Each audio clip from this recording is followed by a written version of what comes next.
siapa yang di juara ni World Cup 2026? Banyak cakap Argentina yang akan menang. Ada cakap Spanyol akan menang. Tapi kebanyakannya aku tengok pemain Argentina, tega Argentina ni banyak dah mentransferkan diri menjadi peminat Spanyol. Untuk kali ni lah, untuk kali ni lah. Sebab kita Argentina tu nak emas ni apa FIFA. Betul ya? Argentina dah terpanik dengan banyak tensi dah. Banyak kata begini, isu yang peminat Argentina sendiri tak boleh terima. Inilah masalah Malaysia. Banyak dia asal kan. Patutnya. Tapi masih ada penyakit pun ada tak betul. So, Kan? kalau nak kalah, kita okey. Kan Argentina okey. Kan? Tak perlu ikut dengan bantuan-bantuan ataupun tangan-tangan baik. Kalau kita tak nampak apa, ni lagi satu dunia boleh nampak. Macam mana cerita tu? Mana? Daripada isu ada, daripada Presiden FIFA ni, tapi kita ada satu artikel, satu gambar. Infantino pakai helm. Casing dia Argentina, bendera Argentina. Walau aku betul tak, tapi aku tengok ada gambar ni. Tapi Argentina masalah dengan apa nama? England tu.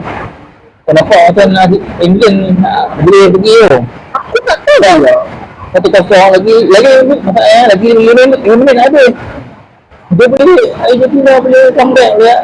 Masalah dengan Mesir kan. Sama dia. Ketinggalan 2-0 dia boleh cari gol lah.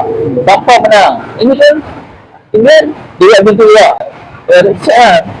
Maka Argentina dia tak goyang lah. Kalau pun ketinggalan 10-0 dia boleh tinggal balik. Tak ada masalah kan. Ini tak 1-0 lah. Apa dah hal lah. Aku tak tahu masalah England tu pencaturan coach ke ataupun ada konspirasi tertentu ke ataupun dia nak main set, dia dah game, dia nak main tahan ke. Tapi itu kesilapan England lah. Ya betul lah. Orang main lawan Argentina tu nak main tahan. Dalam kita dah itu. Dia bukannya dia pasal dia pasal dia tahan sampai Pasal lagi 5 minit nak habis. Boleh buat seri tambah gol penyamaan kan. Messi lah Argentina lah. Aduh. mana tak barang dia pun Beckham dah bersorak lah.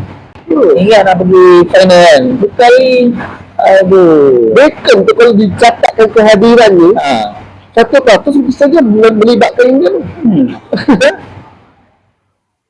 Dengan harapan walaupun dia tak dapat World Cup kan, bagi England lah. Aku rasa England boleh pergi. Tapi kalau gaya ni macam tu kan, taktikal nak bertahan, patutnya kau 3 lagi lah. Tapi sebelum game pun ada setengah pemain England macam Bellingham lah. Dia buat statement yang dia tak berapa senang dengan pendekatan coach ni bermain.